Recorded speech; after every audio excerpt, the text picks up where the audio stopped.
E estamos de volta com o BBcast, seu podcast de automobilismo e outras nerds. No episódio de hoje vamos falar sobre a grande final da Stock Car realizada em Interlagos. E aqui comigo está a Débora Santos Almeida. Olá, amigos, sejam bem-vindos a mais este podcast. Acompanhem a gente aqui neste último episódio da Stock Car em 2020. E que corridinha, né, Rubens? Exatamente, nós vimos a abuditização, né, de Interlagos. Se tornou um GP de Abu Dhabi, o final da Stock, mesmo tendo alguns incidentes ali, algumas quebras, algumas batidas ali, diga lá, Forest, né? Mas a corrida foi bem maçante, assim. Eu acho que a Stock Car não merecia uma final tão fraquinha como foi dessa vez. Mas até a gente vai discutir sobre isso, né? Sobre como foi essa final, mas antes, vai lembrar você, querido ouvinte, que está ouvindo o BBcast, pergunte dos seus agregadores. Não se esqueça de se inscrever no canal do Boletim do Paddock no YouTube e acompanhar nossas lives lá e os nossos boletins expressos. Lembrando que agora, durante as férias, durante esse período de recesso, vamos publicar sim algumas edições por lá. Bom, pessoal, e também aproveite para conferir a nossa campanha lá do Apoia-se e se tornar um apoiador do Boletim do Paddock, participando do nosso grupo de WhatsApp e estando mais em contato com a gente. É uma forma de apoiar o nosso trabalho, nosso podcast, o site e o nosso YouTube, então venha fazer parte da nossa família.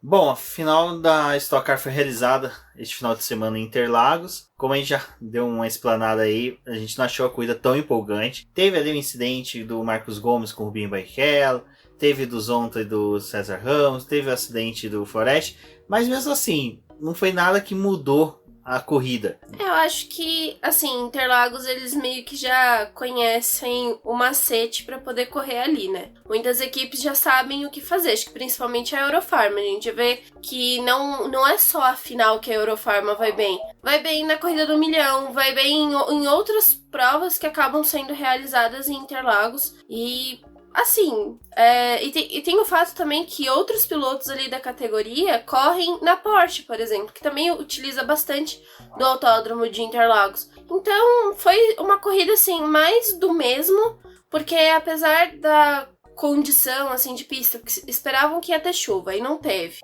tava calor, tipo, deu tudo a mesma base de outras provas que eles já correram lá, então não foi tão empolgante quanto algumas outras provas realizadas em outros circuitos aqui do Brasil, porque todos os episódios a gente vinha falando que teve corrida legal ali em Curitiba, em Goiânia, mas aí chegou em São Paulo, foi mais do mesmo. Exato, e a gente tem aquela questão, né? No final de semana teve inúmeras outras categorias correndo na pista. A Truck correu, mas só que a Truck, para já não ter aquela questão da perda das borrachas da pista por causa dos caminhões da Truck, eles intercalaram ali outras categorias.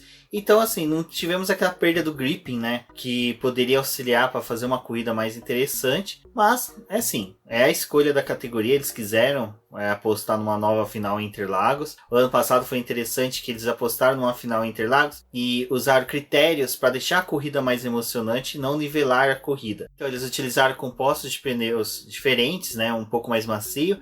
E também teve a questão do reabastecimento, né? Algumas regras ali de reabastecimento que fizeram com que a corrida tivesse uma dinâmica um pouquinho mais diferente. E nessa prova eles tiraram tudo que foi utilizado ao longo do ano para poder nivelar, né, a categoria, que foi o lastro de sucesso. Ninguém correu com o lastro, não colocaram isso para não dar desvantagem para o pessoal que era líder do campeonato, mas também teve o fato de que a janela dos boxes ali para troca, né, que geralmente eles fazem a troca de pneu e também o reabastecimento não era necessário, era só fazer a troca de pneu. Então o pessoal já tinha trabalhado com alguns pneus ali ao longo do fim de semana para poder preparar o carro, e essa troca de pneu ela foi meio que jogada, assim, porque o pessoal podia trocar um pneu que nem era um pneu tão importante, mas que ele tava ali fácil acesso para os mecânicos fazerem a troca. Então, muita gente trocou o pneu que estava voltado pro lado de dentro dos boxes para não ter que passar a mangueira e trocar os que ficavam para fora, né, voltado pro pit lane. E, assim, não ajudou muita coisa, né? A classificação também foi aquele furdunço, porque a Stock Car tem essa coisa, né? Tipo, faz uma coisa o ano inteiro e chega em uma determinada corrida e eles resolvem tirar tudo que fazia parte do ano. Que foi a final, eles fizeram a classificação com Q1 e com Q2, que é uma coisa que já estava acompanhando a categoria esse ano, mas o Q1 geralmente é dividido em 2 grupos. E dessa vez eles tacaram os 24 carros na pista para poder dar a oportunidade que todo mundo pegasse a pista da mesma forma, que ninguém pegasse a pista com mais gripe, ou quando se tivesse uma alteração de temperatura, ou caso chovesse. Então foi todo mundo ali para fazer essa primeira volta, os 24 carros, e depois o Q2 foi feito com os 15 melhores para poder definir a pole. Eu também acho que, assim, não deu tanta mexida, porque o pessoal que é líder do campeonato, a gente tinha 11 pilotos disputando o título. E só 10, né, estavam concorrendo mesmo, porque o Gabriel Casagrande foi contaminado com Covid e não pôde participar da etapa. E esse resto foi ali para poder disputar, e só o Thiago Camilo não conseguiu se classificar dentre esses 15, ele largou de 17º. Então, assim, não mudou muita coisa, sei lá, não gostei também desse formato. Exato, e teve ainda, né, depois, já entrando nessa questão de mudanças, vale lembrar que a categoria para essa corrida tirou o lastro do sucesso, ou seja, em todas as etapas anteriores teve, né? Então ficou muito assim, a gente usou isso daí só até agora, mas agora que se virem o pessoal da Toyota e do Cruze junto. A Toyota falou que não ia utilizar as atualizações, o Pack 1 que ela teria direito para essa corrida. Chegou no final de semana, vamos usar, quem quiser usar pode usar. Então fica meio jogada as informações pela Stock Car, pela categoria, ele simplesmente você só fica sabendo em cima da hora, então às vezes você não consegue avaliar um possível cenário que vai ter na disputa pelo título. Teve essa questão da classificação que a Débora colocou, então eu acho que a categoria buscou tanto dar emoção pro final da etapa, assim, da temporada, que ela não conseguiu. Ela não viu o óbvio, que era simplesmente tirar a chance dos pilotos mesmo que tinham um grande conhecimento da pista, de aplicar isso. Porque, como eu e a Débora estavam conversando, parece que as corridas da Stock Car que são realizadas já em Interlagos estão ficando meio monótonas. Porque a galera já conhece, a galera já exauriu todo o conhecimento que tem pela pista e simplesmente, sabe, vira mais uma etapa qualquer de kart indoor. Não tem nada de interessante acontecendo na pista. Uma coisa que eu tava até conversando com o Lucas lá do Projeto Motor, que eu achei até interessante a avaliação que ele fez, é que assim, eles colocam uma corrida de 40 minutos em Interlagos, né, pra final. Nunca tem 2 baterias, uma seguida da outra. Por que não se faz, então, uma etapa com uma corrida um pouco maior, né, tipo, com mais minutos? Porque se eles correm 2 provas de 40 minutos ou 2 de 30, por que não faz uma corrida maior, né? Ou até mesmo, sei lá, em Interlagos, em vez de ser por tempo, que fosse por número de volta, algo do tipo assim.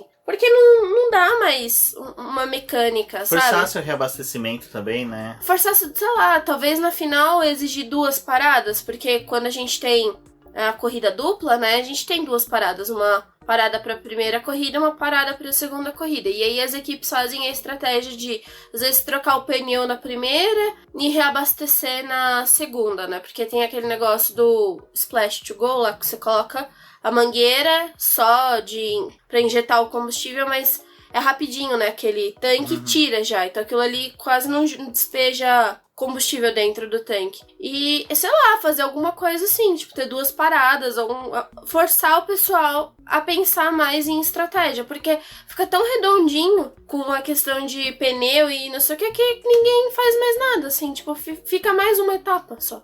Vamos esperar, né, torcer pra 2021 aí, o pessoal da Stock pense em alguma coisa, que não adianta nada você querer trazer mais uma montadora, gerar toda uma mobilização da categoria para fazer o ano inteiro uma temporada boa, para chegar na final você desperdiçar com medidas que não refletirem nada. Só uma coisa que eu queria falar, que assim, apesar de tudo isso, Interlagos foi uma corrida até interessante, porque a gente teve, tirando todas essas formas artificiais de tentar igualar os carros, né, porque teve as atualizações dos packs, e quando a gente teve a primeira corrida lá em Interlagos, eles tava toda essa questão de ter o lastro de sucesso, enfim. Eu acho que pelo menos a gente chegou na última etapa do ano parecendo que os carros estão realmente equilibrados, assim. As atualizações que deram e o que foi feito funcionou. Porque a gente teve uma etapa em que teve Cruze ganhando, né? Não, ficou misturado até, né? Ficou misturado. Então eu achei que foi legal, assim, por esse lado, que a gente teve realmente, no final das contas, os dois carros foram equalizados. Porque a gente começou a temporada com o Corolla dominando, aí depois veio a fase do Cruze, mas agora que estavam os carros, assim, normais, né, digamos assim, funcionou bem. Exato, mas, né, a gente ainda teve outras coisas na corrida que foram bem confusas, que nem foi o acidente do Rubinho Barrichello lá no S do Senna com o Marcos Gomes. Eu, sinceramente, eu assisti mais de uma vez o acidente, até a gente conversou com o Roberto Correia, o Beto Jedi, lá, fotógrafo da PP Motorsport da Copa Truck, e a gente realmente discutiu e falou, cara, não tinha como punir o Rubinho ali, não houve, assim, uma maldade dele em buscar tirar o Marcos Gomes como ocorreu, porque o próprio Marcos Gomes buscou, sabe, ele, na hora dele fazer a curva ali, ele abriu demais, forçando o Rubinho Barrichello a encostar nele. E o Marcos Gomes ali meio que ele já tava com uma maldade durante a corrida, que nas primeiras voltas antes do incidente, ele trocou, brigou por posições com o Rubinho Barrichello, empurrando o Rubinho Barrichello na reta oposta pra fora, né? Fechando, né? Então já tava tendo uma estranheza ali entre os dois.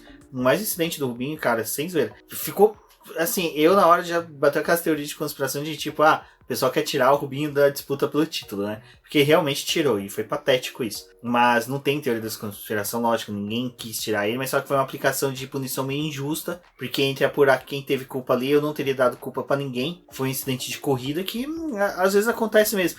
Mas agora, outro momento estranho foi a disputa do César Ramos com o Ricardo Zonta. Que ficou por isso mesmo, né? Não, e o pior é que tentaram punir o Ricardo Zonta, até ele não foi pro pódio para receber o troféu junto com o Ricardo Maurício e com o Nelson Piquet, não, com o César Ramos, desculpa. Então, ele não foi pro pódio para receber o troféu, porque estavam investigando e possivelmente ele seria punido. O cara que foi mais que foi empurrado para fora da pista pelo César Ramos, nitidamente, é o cara que teria que pagar a punição.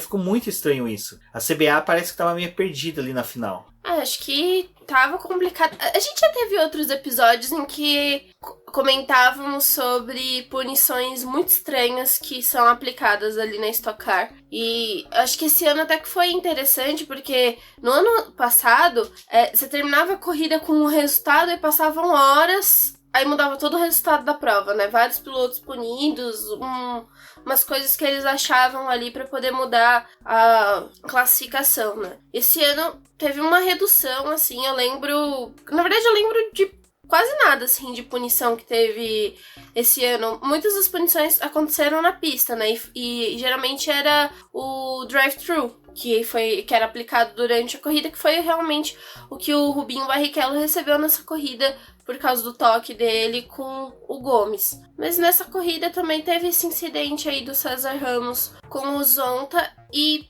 nesse lance que aconteceu, o Zonta foi jogado para fora da pista e ele ficou tão próximo do muro de contenção que ele quase bateu, né? Então, tipo assim, teria sido um acidente muito pior se ele tivesse realmente batido ali. E passar a investigar o cara que perdeu, né? Porque quando aconteceu isso, ele perdeu posição. Depois ele conseguiu recuperar, terminou no pódio, mas poderia ter sido uma corrida pior. Então, ficou meio jogado essa questão aí. Mas a gente teve uma corrida até que interessante, mas não foi assim tão emocionante. O Beto mesmo, que é o fotógrafo da PP, ele falou, na pista parecia uma disputa bem legal. Na televisão eu já achei que não foi tão interessante. Eu acho que na televisão não foi tão interessante porque simplesmente não foi explorada a questão dos pilotos que estavam disputando o título. Eles ficaram tão espalhados e sem disputar posição em pista, porque o Ricardo Maurício disparou, sabe? O Daniel Serra ficou meio encaixotado ali, o Thiago Camilo abandonou, o Rubinho Barrichello lá no final do grid. Aí já teve o Casagrande que pegou Covid e não estava participando. Então realmente ficou... adianta muito você chegar com 10 pilotos disputando o título na final, mas 10 pilotos ficarem jogados e durante a corrida inteirinha você não vê uma possível briga entre eles para disputar o título, porque ninguém disputou o título na final. E isso é que aconteceu, não teve disputa do título, teve uma corrida simples, pronto, acabou. E é até interessante porque eu acabei de falar, né, que 9 desses pilotos, que eram 11, né, mas 9 que conseguiram classificar entre os 15, a gente não via muita disputa entre eles, tipo, não tinha briga. O Ricardinho mesmo, ele disparou ali na frente, mas teve o Gaetano de Mauro que nem tava disputando o título, que se enfiou ali entre ele, né? Então o Gaetano tava ali fazendo os ataques no Ricardinho, mas tipo, o cara que desafiou o Ricardinho foi um cara que nem tava lutando pelo título, né? Tanto que teve aquele lance dos dois na reta principal, que o Gaetano encosta no Maurício, que acho que até o Maurício deve ter dado uma assustada ali, porque ele dá uma perdida no carro e ele volta, né?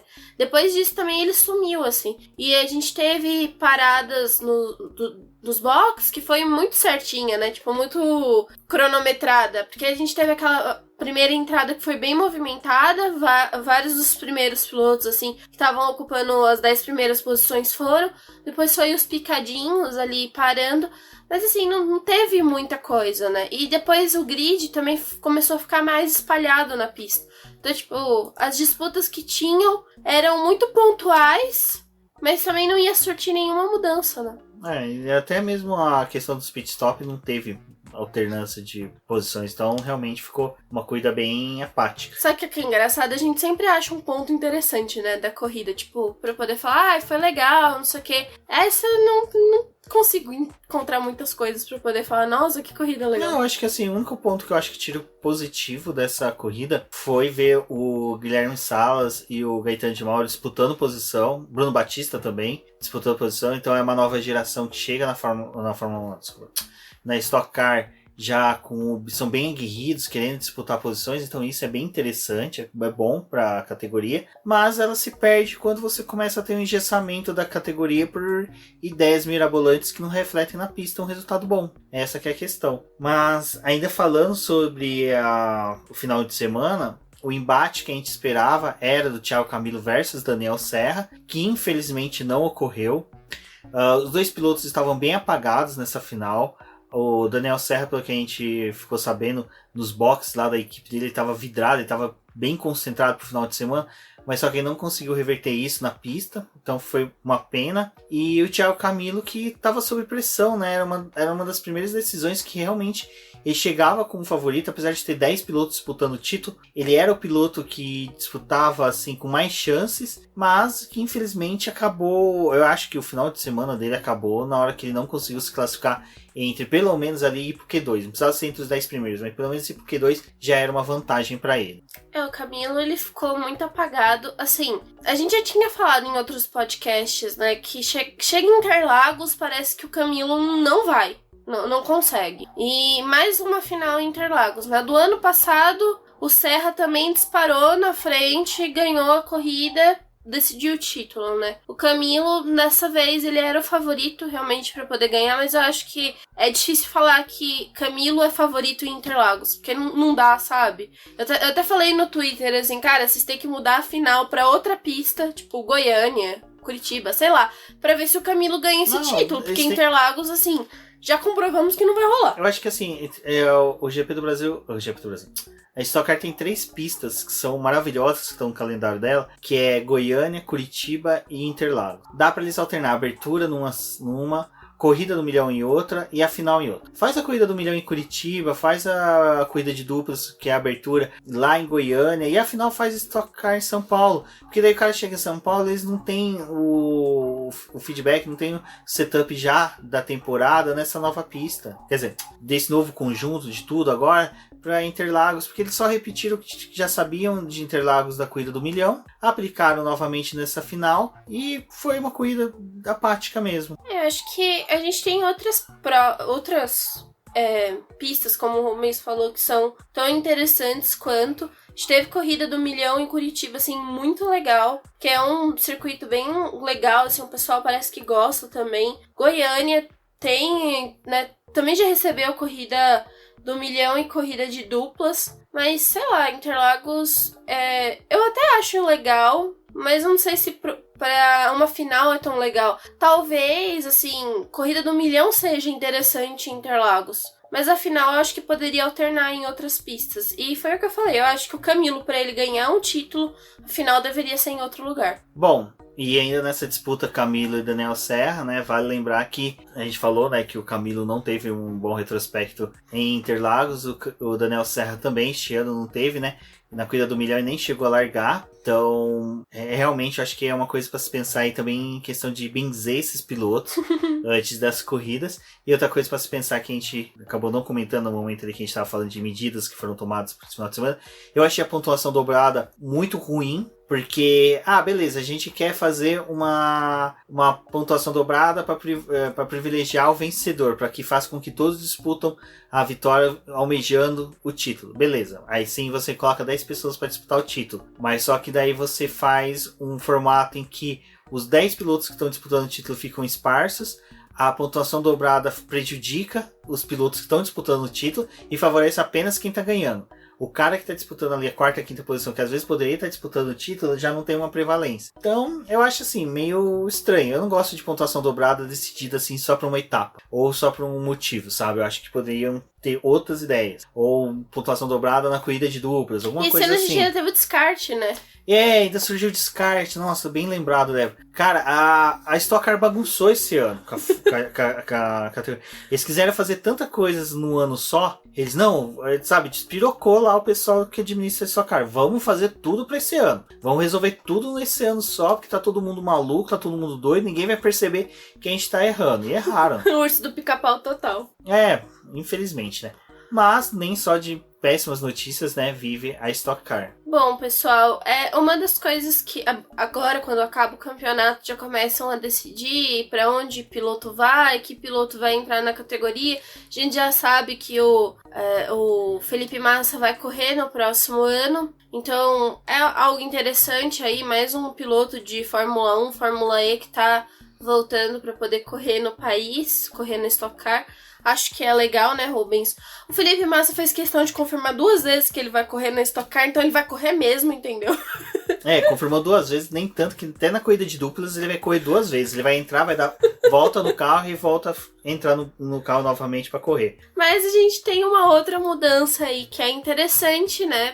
Acho que pra categoria, que a gente vai ter a chegada de uma equipe que seria feita pelo Nelson Piquet pro Nelsinho Piquet correr na categoria. Então ele vai deixar a full time ali, que faz parte, né, do Barrichello, o Matias Rossi, esse pessoal, e agora ele vai correr numa equipe dele, né? E o companheiro de equipe dele é nada mais nada menos que Sérgio Gimenez. Sérgio Gimenez, que este ano estava confirmado para correr na Stock Car, não correu, ele ia correr com a KTF. Então agora a gente espera que o Gimenez corra realmente, né?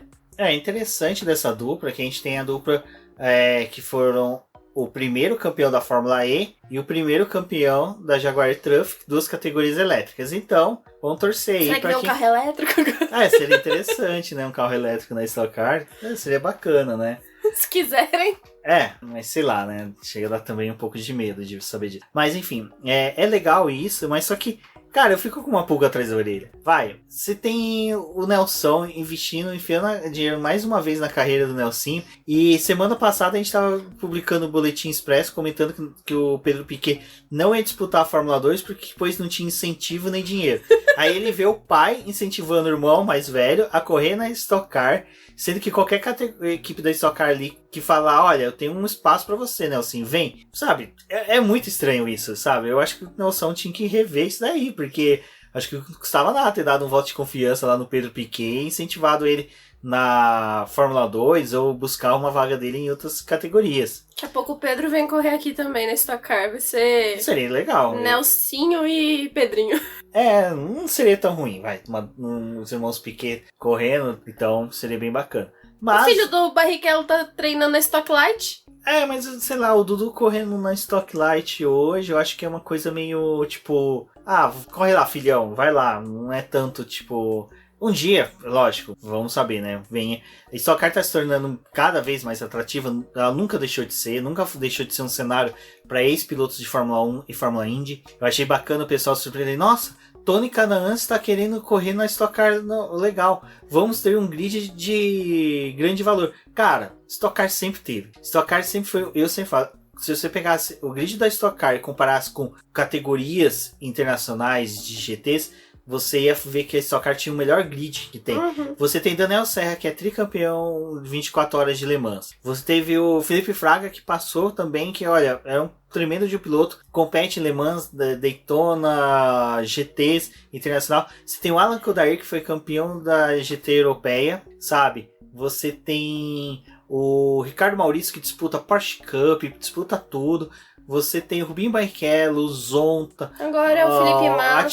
O Attila Abreu, que foi campeão em cima do Vettel e do Lewis Hamilton em categorias de base. Sim, não é hoje que a Stock Car se torna atrativa para pilotos, não é hoje que ela vai ter um puta de um grid de disputa. Ela sempre teve. A gente tem um grid na Stock Car que é o grid que a gente sonharia, sei lá, em ver talvez em provas de fórmula, né? Porque é um pessoal muito teve uma trajetória no automobilismo muito legal. E acho que também tem o pessoal que olha pra Stock Car como, tipo, já passaram por esses campeonatos, é tipo um depósito de piloto velho, né? Na verdade não, gente, é um pessoal que disputa mesmo, que corre, que... Cara, o Rubinho esse ano, quando voltou às corridas, ele foi disputar tudo, né? Ele tava cada final de semana num autódromo diferente, num lugar do mundo diferente pra poder correr. Então, assim, eu acho que a Stock Car tem esse prestígio de ter pilotos muito legais, um pessoal que tem toda essa formação aí correndo. É legal. A gente tem corridas em que é muito legal ver esse pessoal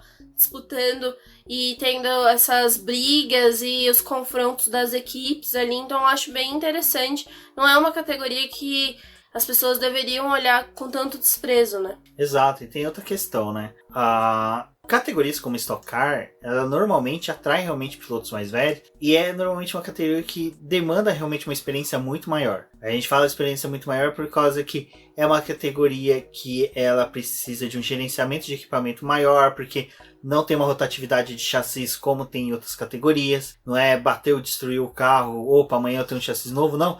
A gente comentou do Kaká Bueno acompanhando os mecânicos deles reformando o carro do dia pra noite, porque simplesmente alguém bateu em T nele, foi lá em Goiânia, né, na última etapa. Então é interessante você ter pilotos mais experientes por causa desse cenário que a Stock Car tem. Bom, e resumindo, a gente teve ali o abandono do Thiago Camilo, foi uma pena, mas ele já vinha chafurdando ali no final do grid.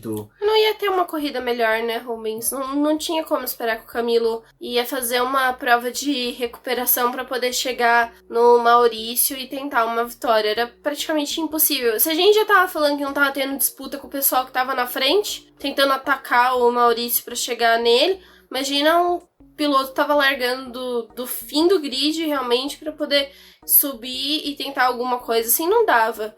E ele acabou abandonando também nesses casos, né, tipo, ficar na corrida por ficar não ia adiantar nada, né? Não era a questão de, sei lá, conquistar alguns pontos que ia definir o campeonato pra ele, né? Era uma pontuação dobrada, tipo, era impossível o Camilo ganhar da onde ele tava. Exato. Então... Por isso que eu concordo com você, a questão da pontuação dobrada numa prova assim, você tira todas as chances, né, do cara. E a gente teve o Camilo correndo várias etapas com lastro, aí chega na final, vamos tirar o lastro. Tipo, o cara olha assim e fala, peraí, eu corri 5, 6 etapas aqui atrás com lastro, prejudicando a minha corrida, e agora vocês decidem na final tirar o lastro e beneficiar quem vai estar lá na frente. Tipo, que justiça é essa? Que validação de campeonato é esse? Nossa, depois que passou a corrida e agora você falando isso, eu lembro que teve um pessoal até que criticou isso, né? Tipo, a categoria coloca o lastro não é pra poder favorecer o pessoal que tá atrás, é pra poder prejudicar quem tá na frente. Sim. Tipo, acaba sendo essa manobra, né? A manobra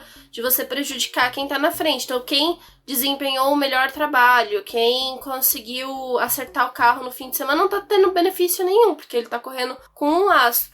Então, assim, agora que chega no final da temporada, se analisando tudo e a final, o lastro não foi tão interessante, né? O lastro, a questão das PEC, porque uma hora uma categoria quer, outra não quer, então ficou bem jogado isso daí. O lastro também no começo, eles erraram porque era assim, o lastro era pro final de semana, então o piloto que mudava de posição da liderança de sábado pro domingo, acabava se ferrando, porque no domingo ele não tinha treino, ele já ia direto pra pista. E no sábado, o cara já tinha um treino livre antes, que ele conseguia nivelar o carro para a questão do lastro. Então, o cara que ia pro domingo com lastro, ele recebia o lastro e o carro ficava totalmente inguiável.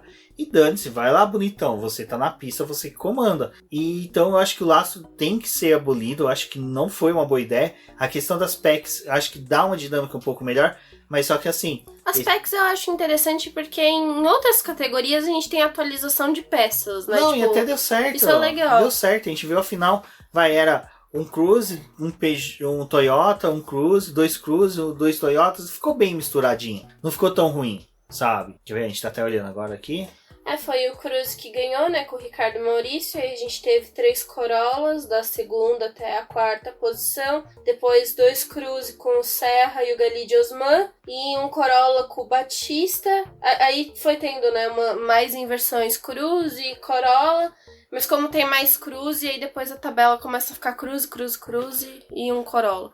Então, mas eu achei interessante esse final nesse ponto, sabe? Mas, como a gente falou, foi uma pena aí que a gente não teve disputa entre os 10. Eu achei muito bacana a gente comemorar, vai ter 10 pilotos disputando o título. Os 10 não disputaram o título. Ficou só na foto, né? É que nem o negócio lá do E-Race as One da Fórmula 1. Só ficou no adesivo. Exato, só ficou na propaganda. Bom, pessoal, mas eu acho que só pra gente finalizar aí o episódio, pelo menos a gente teve uma final assim com outras categorias disputando. A gente tem essa manobra em outras épocas, né? Assim, outras disputas aí, Stock Car corre com outras categorias, mas esse final de semana foi bem recheado. Teve Stock, teve Truck, teve a Copa HB20, a Joy, todo mundo ali no Autódromo de Interlagos, então foi legal, assim, porque teve outras categorias. O fim de semana não foi resumido só em Stock Car e Fórmula 1, teve esse outro pessoal também encerrando suas atividades do ano. Acho que para fazer um parâmetro geral, assim, da temporada, eu acho que foi uma temporada legal. A gente vinha em outros episódios aqui exaltando algumas corridas, assim, falando quanto que algumas provas tinham sido legais, tirando coisas bem interessantes. Então eu ainda gosto muito da Stock Car. Eu acho que a chegada desses novos carros foi algo muito bom para a categoria, assim. Realmente, apesar de todos esses problemas que a gente teve de lastro e outras questões aí, foi um ano bem movimentado.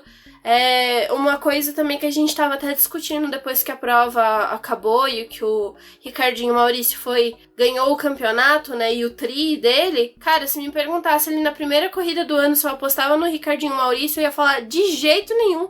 Ele não vai levar. Ele não tem como levar esse título. Tipo, o título tá na mão do Serra e de outros pilotos, sabe? Mas eu não acreditava no Ricardinho. O Rubens também falava muito do Zonta. Tipo, a gente acreditava também bastante no Zonta. Chegou uma época ali que eu acreditava também muito no César Ramos. Eu achava que a vitória dele ia chegar. Tanto que quando veio essa prova agora de Interlagos, que ele também tava andando muito forte, eu falei, não, agora vai ser o momento do Ramos ganhar, e porque ele tava bem. Eu também achei que a pole ia ficar com ele por conta da construção de treino livre, as coisas. Eu achei que ele realmente ia ir muito bem, mas a minha aposta não ia ser no Ricardinho, assim, era mais Serra mesmo, ou outros pilotos, mas eu não lembro, assim, de um momento em que passou pela minha cabeça que poderia ser o Ricardinho. Tipo, eu falei em alguns momentos que, cara, ele era uma aposta, né? Tava ali entre eles. Eurofarma faz um bom trabalho, mas eu acho que na minha cabeça, assim, não tinha como conceber o Ricardinho como o piloto que ia ganhar o título. Exatamente, eu mesmo, tem até um vídeo meu lá no canal do Boletim do Paddock no YouTube, em que eu falo que a disputa ficaria entre Thiago Camilo e o Daniel Serra, que eu não acreditava no Thiago Camilo vencendo por causa dessa questão de realmente Interlagos não casar com ele, e que seria o Serra, que eu vi mais o Serra com chances, mas principalmente quando surgiu essa regra de descarte, começou a favorecer o Serra, mas Mas incrivelmente o Ricardo Maurício conseguiu virar o jogo. Assim, a gente fala, né, corrida fechada, mas só que assim, o Ricardo Maurício ela foi maravilhosa e ele merece mesmo todos os aplausos, todos os parabéns, porque ele soube o final de semana inteirinho demonstrar uma qualidade que os outros não tiveram, de ser rápido em Interlagos e gerenciar muito bem os pneus. Nossa, tem uma imagem do Ricardinho mexendo no carro que ele... Acho que ele tava sentindo dor na mão já de fazer as trocas, né, e os ajustes ali dentro do carro. Foi, assim, emocionante ver o Ricardinho, porque eu acho que dentre alguns pilotos que a gente tem ali no grid, tipo Serra, Camilo, Zonta, o Ricardinho parece que às vezes fica meio apagado, né? O pessoal não lembra muito dele. Mas o Ricardinho foi bem até. E pensar que também ele teve uma construção de anos que até parecida com o Serra, né? Tava vindo ali e aí chegou na final com mais chances. Bom, pessoal, esse foi o nosso podcast de final de temporada da Stock Car. Lembrando que eu pretendo fazer pelo menos uma live para conversar com o pessoal sobre a Stock Car, sobre a temporada em si, o que foi que a gente viu, quem que a gente gostou. Então acompanhem o Boletim do Paddock no YouTube também, para você poder acompanhar e participar da nossa live. É sempre importante a participação de vocês. E como dito, a Stock Car pretende retornar em março e até lá teremos bastante conteúdo aqui para vocês, para poder ficar se atualizando e também acompanhar o que há de novidade na categoria. Eu sou o OpenGP Neto, agradeço a todos e até a próxima. Eu sou a Débora Almeida, no Twitter como The Flowers. Acompanhem o nosso trabalho nas redes sociais, no Twitter, né? Principalmente lá com a gente, no YouTube e também no nosso site. E até uma próxima, pessoal. Ei, não desligue ainda não, temos um recadinho para você. Você conhece o nosso programa de financiamento coletivo e contínuo do Apoies? Ele funciona da seguinte forma: mensalmente você contribui com um valor para o Boletim do Paddock, e com este valor nós revertemos em edição e publicação dos podcasts BBcast, dos vídeos no YouTube e na produção das lives, bem como auxilia no desenvolvimento e no crescimento do site e também da nossa divulgação nas redes sociais. Além de uma recompensa que é participar do nosso grupo do WhatsApp do Boletim do Paddock, onde que você terá um acesso mais ilimitado a todos os membros do Boletim, bem como você vai poder ter participações no BBcast, nas lives do Boletim do Paddock. Então fiquem ligados nas publicações do BBcast e também nas lives do Boletim do Paddock no YouTube. Bom, agora segue a lista dos nossos queridos apoiadores, aqueles que auxiliam o Boletim do Paddock através da plataforma de financiamento coletivo e contínuo do Apoia-se. E são eles: Ricardo Bannerman, Maia Barbosa, Elezer Teixeira, Luiz Félix, Arthur Felipe, Rafael Celone, Will Mesquita, Antônio Santos, Rogério Froner, Helena Lisboa, Cássio Machado, Carlos Del Valle, Bruno Vale, Eric Nemes, Bruno Shinozaki, Alberto Xavier, Will Bueno, Ricardo Silva, Beto Corrêa, Fabrício Cavalcante, Arthur Apóstolo, Sérgio Milani, Melquiades Veloso, Micael Souza, Ezequiel Bale, Cineu Messi, Rafael Arilho, Rafael Carvalho, Fábio Ramiro, Lauro Vizentim, Maria Ângela, Thaís Costa, Rafa Catelan, Gia Casalec, Carlos Eduardo Valese, Tadeu Alves e Paula Barbosa. Muito obrigado a todos vocês que apoiam e financiam o Boletim do Paddock. E agora sim, vocês finalizaram e agradeço muito por terem ouvido o BBcast. Não esqueça de compartilhar e chamar seus amigos para ouvirem o Boletim do Paddock nas plataformas disponibilizadas. Um forte abraço e até a próxima.